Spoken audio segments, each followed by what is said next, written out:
Hello and welcome to the year of being 70. This is our 32nd episode. I am Lucy Macara. I am in the UK in Norfolk, and I'm with my childhood friend Lisette Schoutemaker, who is in Amsterdam. We were both born in 1954, so we turned 70 last year in 2024, and we are having weekly conversations on this podcast about what it's like being 70 now, what we look back to our youth and our younger days and our journey to have got to this place, and also our future, which is sort of what we're going to talk about today in a way, isn't it? Or where we've got to now at 70. Well, I think, more and more I appreciate being 70. Um, First of all, not everybody has made it this far. I think, maybe both lost friends on the way who were younger, so there's something to appreciate there. And also, I feel inwardly it's much more quiet in me. This is who I turn out to be, and okay, this is it. But a strange thing is that because my birthday is on the 22nd of September and the cutoff for school was the 1st of October. So I was the youngest when I went to school, I was the youngest. Also, I was, of course, the eldest daughter effect. I was the eldest, so I had no idea what to expect. But I got used to being the youngest. And now, yesterday, I was at a dinner party. No, the day before yesterday was at a dinner party, and I looked around because I'm the oldest around the table. And I was invited to a wonderful group of people with whom I'm going to spend a year exploring system change, actually. And I look around and I go like, I'm the oldest in the room. And and so there's also a role with that, I feel, to be an elder. How do you experience that? Yes, yes, I have. It's just sort of in a way starting to get to kind of get through to me that is my place in the world now more. So like you, I was the youngest, one of the younger ones in my year at school always. So I'm a month younger than you, born on the 22nd of October. And then so I was always sort of, one of the younger ones and also one of the smaller ones as well, which kind of, No, that was never my thing. no, no, no, and I'm sure actually sort of your kind of body, size, shape, height especially, has something to do with where you kind of feel you fit in as well. I think, being small also makes you feel, I don't know, a bit less powerful in some situations. Anyway, that's a bit of a digression. Well, but But that's also interesting because I've never really thought. I have one friend who is really small, who, she always really looks like this. yes, Oh. yes, Do you have exactly. that too? Do you feel Yeah, you need to? definitely, definitely. I'm always looking up at people. Oh. Almost mostly, certainly, almost every man I come into, I come into contact with, I'm looking up to them, and I am quite aware of that, and it does annoy me. It does. I Yeah. mean, when I was younger, I used to wear very high heels and platforms to kind of counteract that a bit, but obviously it didn't work terribly well. But going back to the sort of youngest kind of thing, I then also married a man who was 5 or 5.5 years older than me. And at the age of 20, that felt like a lot. So I Mm. felt Mm. young in that situation. And then we started a business. We went to Australia and he had the job. I was still the student. He was the lecturer. And then we started this magazine together. So, but he was, I was usually it's particularly in kind of business situations, I was again always the youngest in the room. And, that allowed me to kind of keep quiet and let other people talk. And I was able to listen, and learn, which I found useful. But it kind of, I suppose that has kind of stuck with me that I feel like, even though I'm clearly not anymore, I feel No, like we're not. I feel like I'm the youngest in the room and other people are the adults often. And I have noticed, particularly Well, in work situations now, I'm always working with younger people. There's certainly nobody in any of the businesses that I mean, they're mainly in their 40s as a generalization. And then I have this Is that the age mastermind. of your children, of your Yes, yes, of sons? my eldest children. Yes, yes, Yeah. it is. So that's, although I don't think of my business associates as children. I don't feel that kind of No, role, no, no. at all.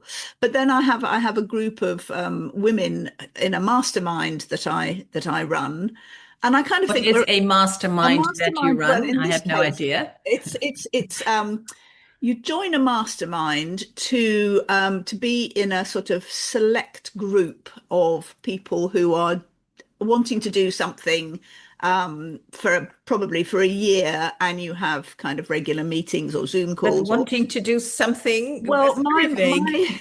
my my mastermind grew out of the women's writing programs that I used to run, and I eventually stopped doing women only book writing programs, and just had a group of people who and we talk, we I kind of characterized it as women leaders, leadership development.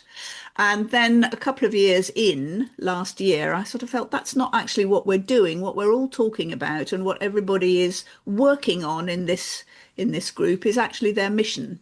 Either it's a big lifetime mission, or it's a current mission or a new mission, but it's something that they are, wanting to get out there and help people with, generally be of service through. So it's now called the Mission Mastermind. But I kind of think, oh, we're all the same age, but we're not at all.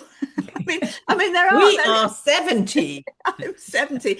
I'm not actually the eldest in the group, but most of the rest of the group are kind of, I'd say, late 40s is probably the youngest, but that is actually a lot younger. And or 50s, and I do recognize that I'm starting to see that people see me as kind of somebody with more life experience than them, put it that way, or Yeah. as you say, the elder role. And I think I'm probably slightly struggling to make that work for me, to Yeah, well, understand it what's needs adaptation to this new role, right? And yeah, I like that role because I feel there's a little less doing expected from me.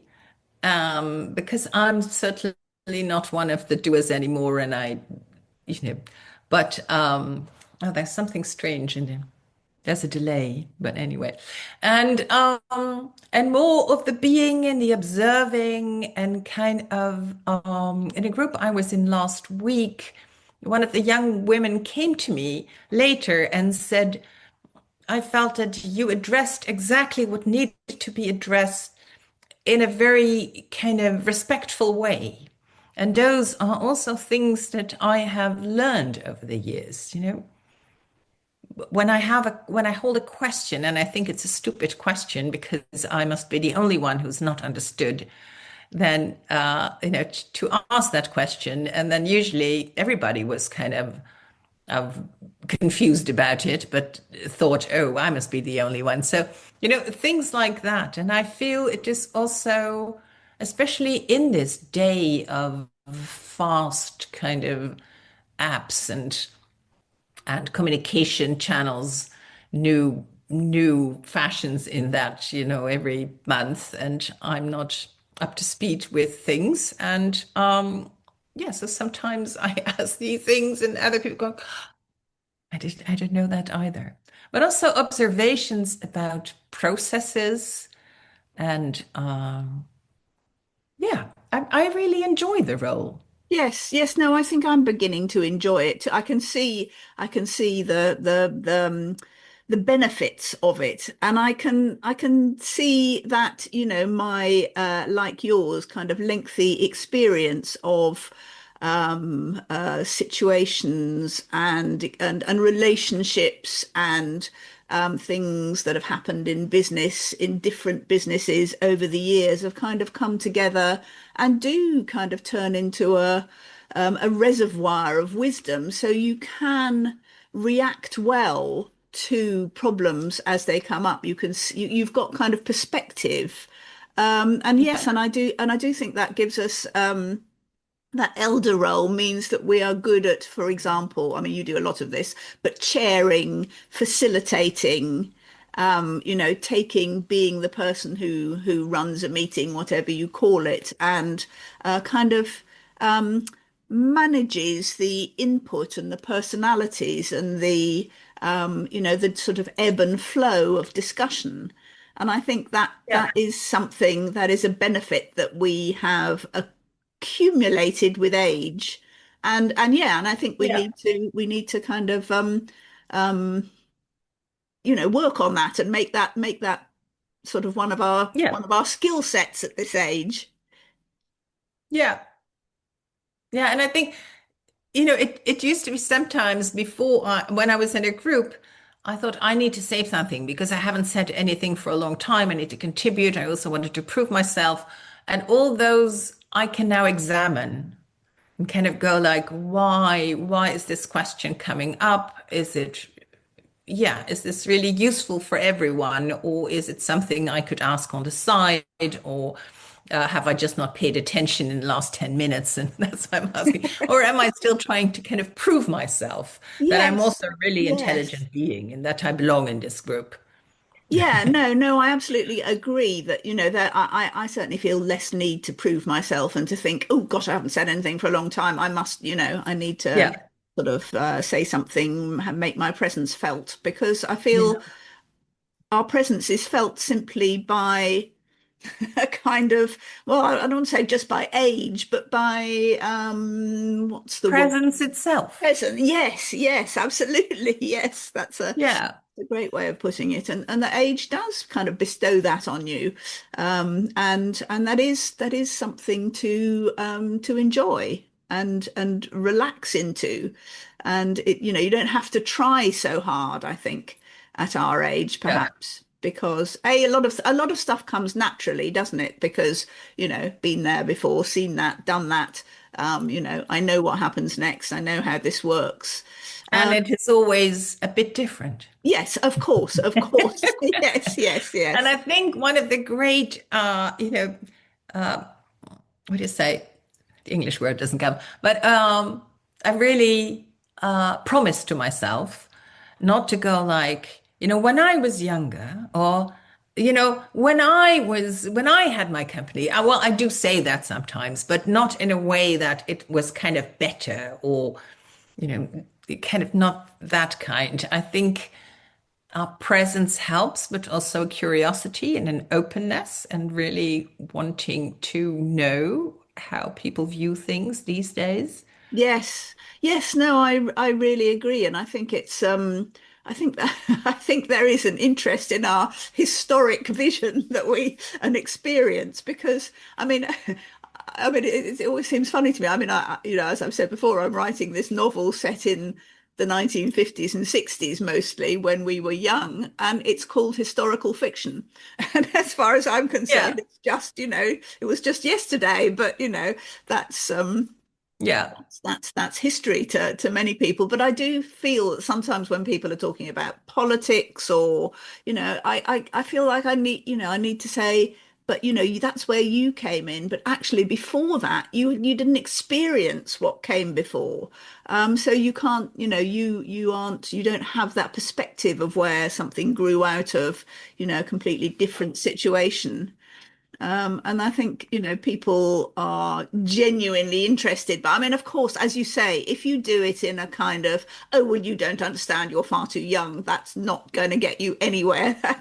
That really doesn't resonate with people. And, sometimes I'll say to my youngest daughter, who is, after all, 23, well, when I was your age, and she'll go, oh, don't tell me about medieval times, for goodness.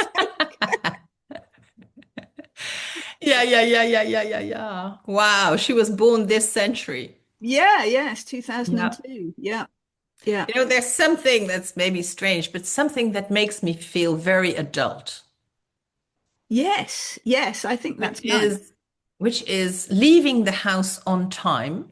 So I have ample time to go somewhere without needing to rush or push people out of my way because they're all, of course, walking too slowly or going through the gates of the underground too slowly, and then having time before a meeting starts or a gathering starts, and yeah, I still to this day, when I walk to a meeting and I have like 10 minutes to spare, and I'm like, it makes me feel very immature.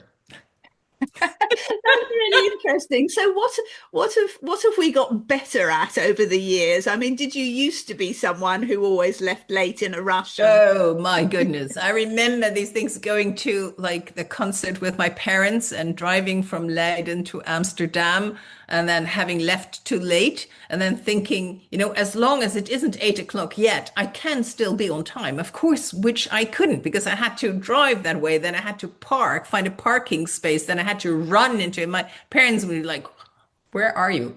But yeah, no. So I thought, cramming in as much as possible.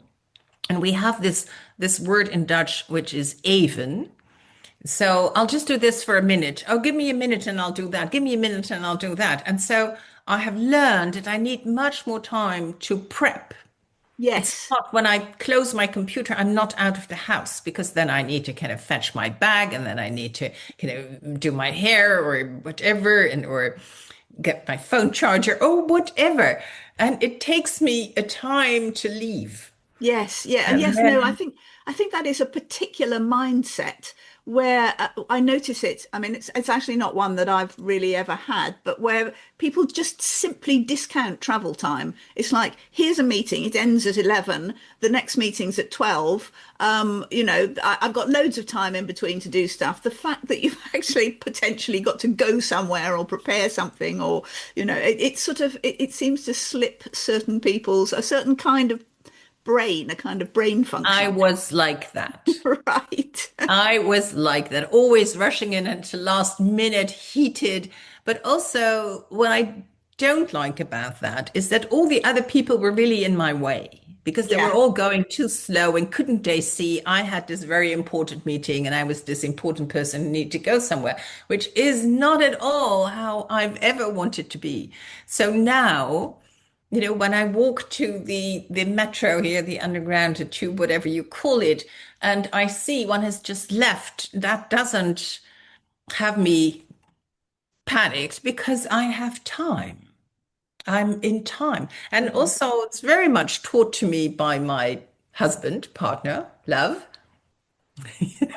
When we bike in Amsterdam, we bike through traffic in our first years, I would always kind of look at the traffic and then, ignore the red light and go and then look, he wasn't there. And he said, well, a red light gives me the time to kind of look around and see what's happening. Yes, that's very nice. Completely new concept to me. Time. I think Completely new. I'd never considered that.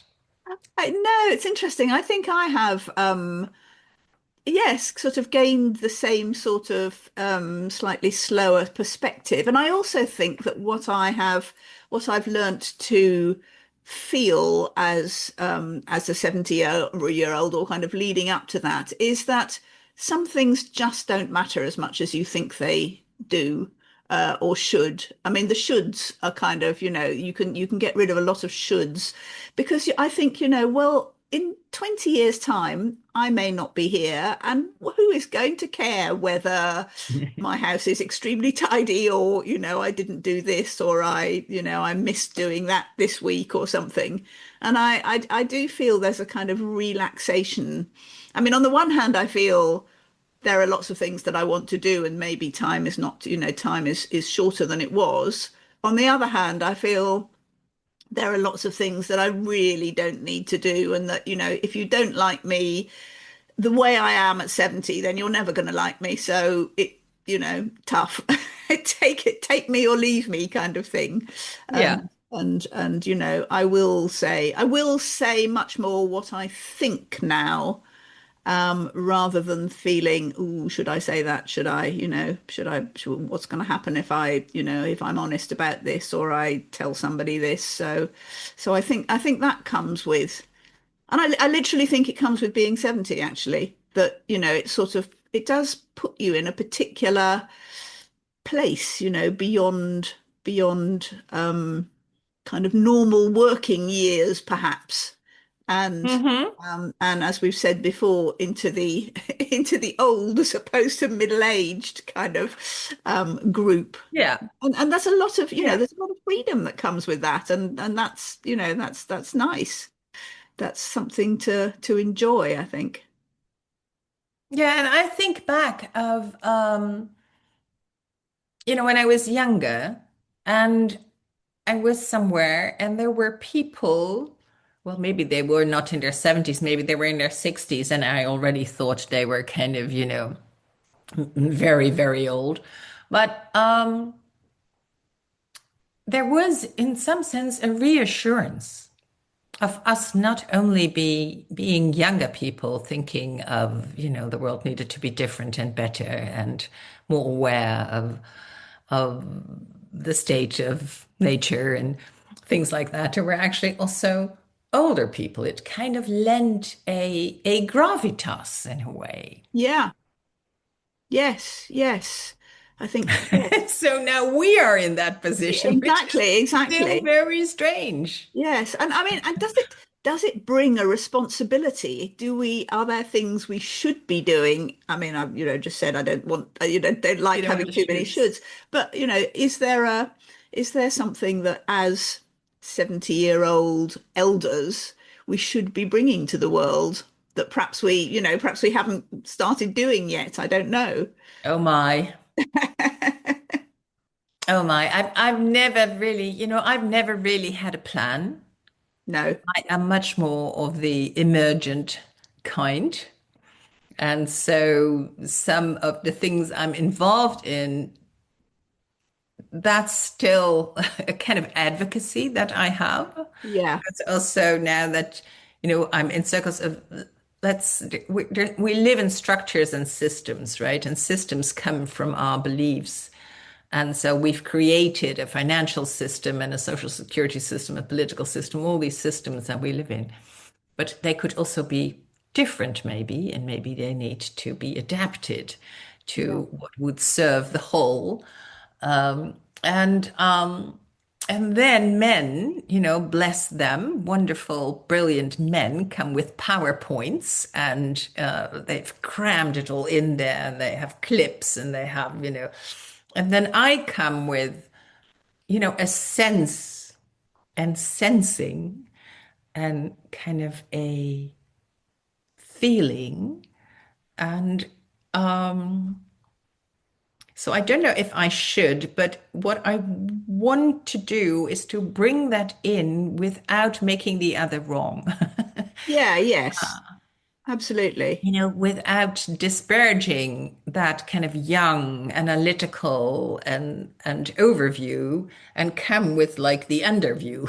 Yes, the kind of intuitive, Yeah, kind of long-term wisdom kind yeah, of view. Yes, yes. No, I think perhaps that is a responsibility that we have to bring to the world. And also, actually, I think people feel, and I sort of notice it more now, perhaps it's always been there a bit, that there is something sort of, there's a sort of security that I bring to hmm, people, I mean, individuals, I mean, possibly my children, that, they kind of come and talk to me and, sort of want to feel that I'm there and grounding them, but also in a business situation as well, that, there's a grounded, a solidity, something in that way that you can offer without it.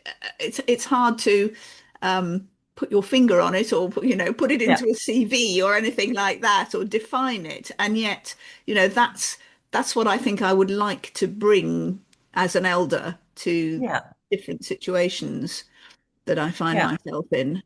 A kind of, yeah, something that makes people feel safe and understood and Oh, Yeah, good. heard and seen and kind of received. Yeah, yeah, absolutely. Yes, yes, absolutely. Yes. Perhaps Hmm.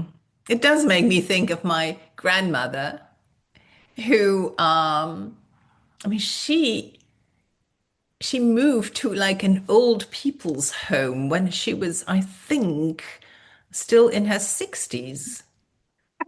that's It was amazing. also she lived in Amsterdam with her husband, who was her second husband, not my mother's father, but I mean, yeah, she'd known him since I don't think 13 or 14 or so. So to us, he was our grandfather. Um, and she lived in Amsterdam, and then she moved to where we lived, more in the country, and moved into this kind of really old people's home. And but being with her and kind of, yeah, there was like a presence, as you said, but also something quiet, something Mm. really listening, something really receiving, and then maybe not even saying very much. I mean, the Yeah, best coaches, I think, are the ones who don't really say very much, but you go there and you discover the thing by yourself. yes, yes, something very reassuring and holding, what's the word, sort of Yeah. that you feel held, supported by, yes, by yes, It really older actually people. moves me because I've been aspiring to be such a person.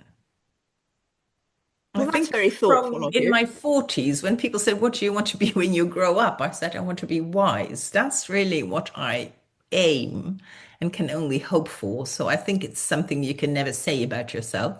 And I'm No, certainly unwise in many situations. But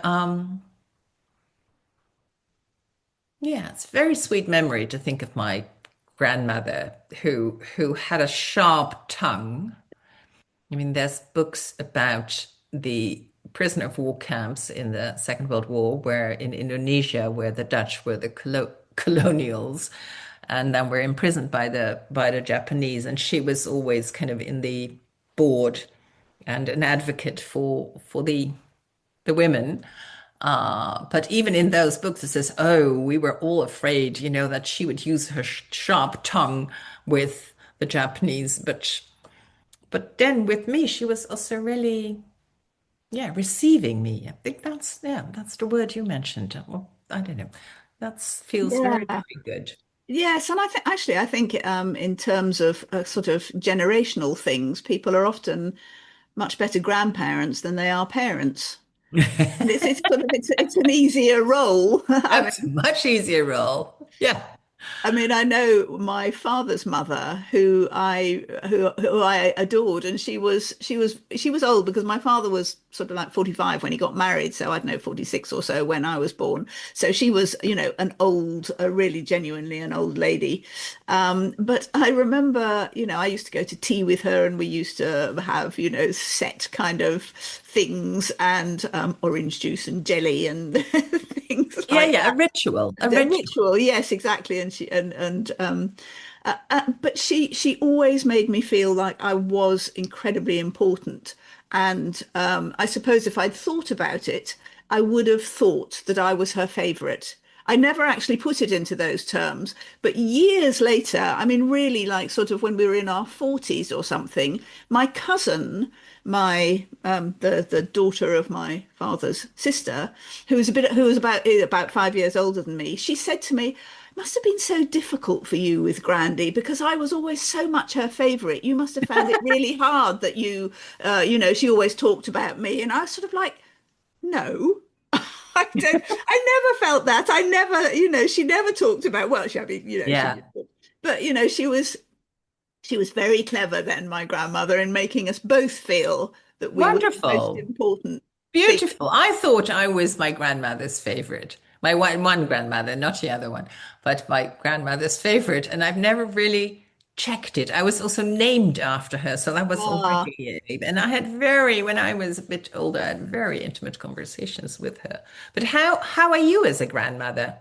oh, well, you'd have to ask my grandchildren. I mean, I love being a grandmother. I love, I have, yes, so I've got two boys who are now currently 14 and nearly 12, which is crazy. And they've always been, I don't live, kind of on their doorstep. They're in London and I'm here, but they've always been to stay with me in the summer on their own, for a week or whatever, or sometimes twice. And I just love kind of getting into their headspace and feeling, kind of understanding what they're doing and trying to just, sort of do things that they enjoy doing. I always worry that they're going to be really bored when they come and stay with me, and I can't kind of fill their time, but they seem to be happy enough, and we do things like one thing I love doing with them is we go to escape rooms. Have you ever come across an escape room?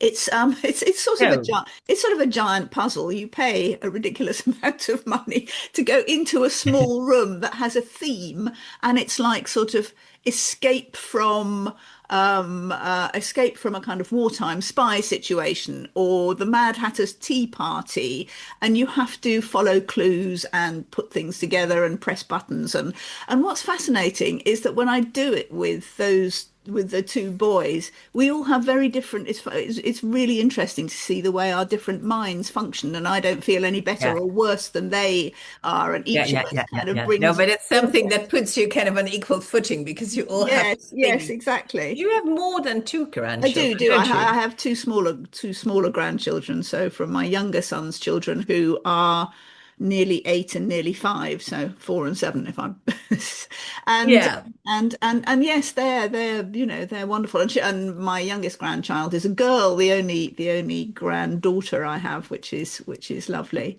And yes, and it's a sort of, I generally go and stay with them and look after them when their parents, who are both artists and often have, sort of exhibitions to set up and go to and things. And I go and stay generally in their environment and their house. Hmm. And it's, Hmm.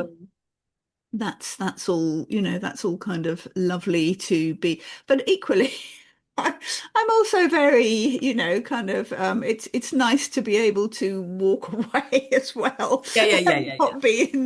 not be in the parent situation where you're constantly, well, when they're small, you're constantly tired, constantly finding, kind of managing life around them. And yeah, no, it's lovely. But one of the things I was also going to say about our particular cohort of, we're all elders now, people who were born in the 50s, 40s, 50s, early 60s, is that as baby boomers, we are such a big cohort that we have always held a kind of perhaps a more influence in as our generation than generations before us and after us. And now there are so many kind of elders, like, wonderful older actors, like, I don't know, Helen Mirren, Mm. and, sort of, and, and David Attenborough. And I know they're exceptions, but there are far more, well, actually, I think about, presidents and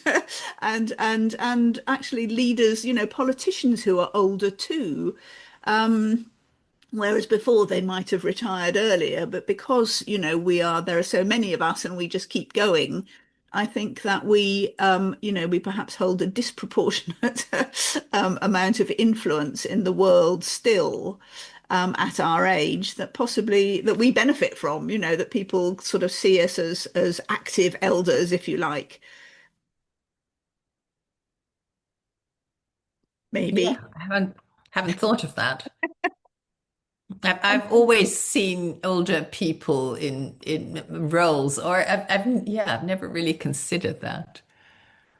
But there are a lot of us, and that's also a problem in Yes, well, healthcare. yes, And no, it definitely yeah, it definitely has its problematic side, but from our point of view, I feel that we have always, I mean, I know lots of people are very, I mean, lots of younger people feel that we as baby boomers have done a very bad job in the way we have kind of accumulated wealth and not passed it on to them and left the world in a difficult position. And younger people are unable to buy houses and, sort of live like we did. I mean, in the 60s, the first house that we bought cost £2,000, I think, and it was a massive, sort of house in Leeds.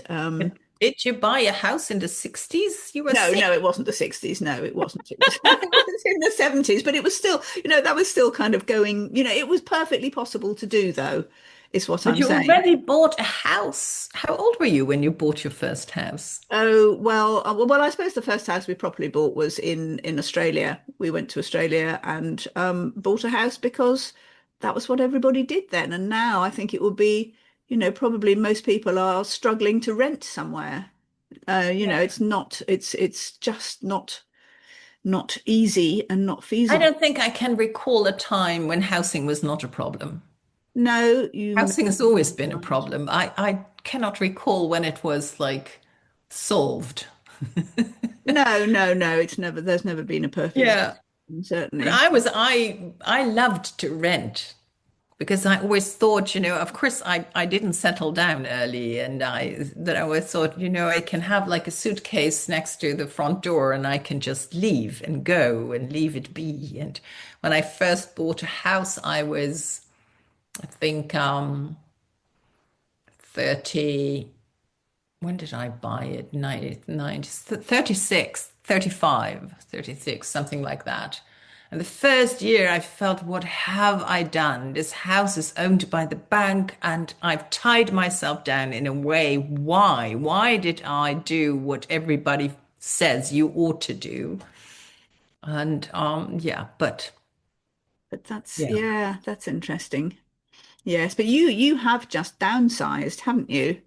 no. Haven't you? I thought you had recently. Well, I've downsized in stuff because moving twice makes you throw away things. Yes, yes, but you But have no, we're not exactly living in a smaller apartment, but we're living in you a have you apartment that is like more accessible. And I lived in the canal area, which is absolutely an amazing privilege to live in Mm, that, 17th century, which was all built on colonialism and, you know, yeah, taking from other people what we thought was ours because we came in a bigger boat and yeah, we had guns and so the whole thinking about what we would call our golden age, the 17th century, I learned at school was our golden age. Now we're going, well, there was a downside for all the other people there. yeah, But anyway, it still resulted in a most wonderful, area in the center of Amsterdam that yeah, all merchants built. So it was a privilege to live there. And now we live in a modern apartment with a gray water system. It has rained now, so then again it works. It was finished for a while when it was so dry and solar panels and it's all, one floor and the things we do when many of us do when we turn 70 or when we become a bit older, kind of yes, go to exactly. That's what I. age-proof house. Yes, no, that's what I mean. You have moved, even if you haven't actually downsized, you sort of thought this is where I need to be now. This is a different kind of living at this age. That Yeah. will, Yeah, yeah, well, I never really thought about it. It was my partner who who thinks ahead of these things. I'm like, I'm working and we have a house, so why would I think about it? We have it, so now it's fine. And he sees, the maintenance and says, we've lived here for 25 years. We really need to do some infrastructure things. And I go like, oh, really? yes, yes, no, yes, no, Yeah. I feel the same, and probably will, yeah, and certainly next time, whenever I move, it will be the consideration will be is I don't want to do this again. This has got to last me now, which I think is what you're saying basically. Yeah. This is Yeah. the house for the end of times and the and the But aging. I have seen some of my friends who left it too long. Yeah, And then suddenly became incapacitated in one way or another and lived in, it's not easy to live in the canal area because it's all small little of stairs and course. steps Yes, and the street is yes. uneven and you can't park and it's not a place where you're not fit, then it's more difficult to live there. Yes, well, perhaps that's also our duty as elders to think responsibly about our Yeah. about our latter years and find sensible places to live. So, Yeah. yeah, well, And think ahead and Yeah, and also because we, of course, have no children, so I'm also aware that everything in this house, when I die, someone has to. Deal with it. I think there's professional people now also that you could hire to do that. Yes, yes, exactly. Um, No, we've yeah. just had a company clear my mother's house that we're selling in Oh, Aurora, really? and that's yes, and everything's We had gone. a company do that. Yes, yes, they were. I mean, obviously, you go through it first and take the things that you want, but Yeah, the rest of it you can leave to people who will sort it into different kind of areas and will take it to different auctions and sort of yeah, sell what can be sold and clear what can't. So yeah, yes, that's very helpful and less painful and time consuming than doing it yourself. But that also yeah. is the life of the elder, I guess.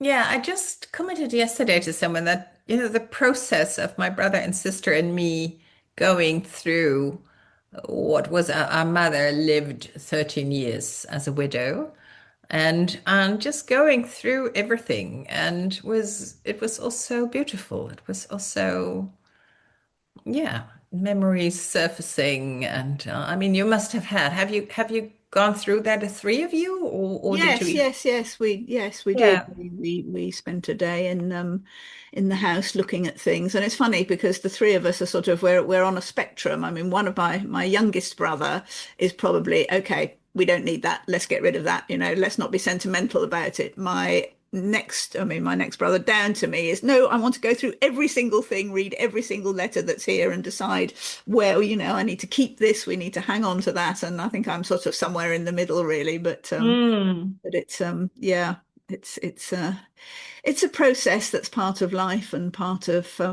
Yeah. and yeah, it will. But it's a process that if you can, have kind of with humor, I think that's very important Yeah, in family situations because you know each other. You know that the one will be like this and the other one yes, will be like that. And then if you can say, yes, of course, and maybe, or take it with you or whatever, find a way that you can each, because it's yeah. also a goodbye. Oh, absolutely, absolutely. I mean, when I felt with that day that we spent at at my mother's house, the kind of last day that I would spend there certainly. I felt, well, we did that. It was, it all went well, and I got home and I was absolutely exhausted, and I Yeah. was just, it was kind of like I think the emotional toll had been Yeah. much worse than I thought. But Yeah, yes, we had days when we, agreed to come together, and then sometimes after an hour, one of us said, "I'm just, I'm just spent. yeah, I can't decide on anything. I'm just putting it from left to right." And we'd go like, "Okay, well, you go get lunch, and then, yeah, we'll yes. make some Yeah, piles and see how we can decide about it." Yeah. yeah. Because that thing you have to go through, is actually saying goodbye to your childhood, really, isn't it? It's as well as your parent, Yeah. it's your own childhood that you're processing and Yeah, and their buying. childhood and their things you don't have, Yes, but yes, also very yes, absolutely. intimate. Yeah. And you can't keep everything. And Oh no. it's well, far from it, but No. oh No. well. And one day people will be doing that for us. So Very true. Yes, there we go. That is the life of the 70-year-old elder. that's how it is. Reality check there. Yeah. Yes. Yeah. Okay. Well, See you next week. see you next week. Bye. Bye.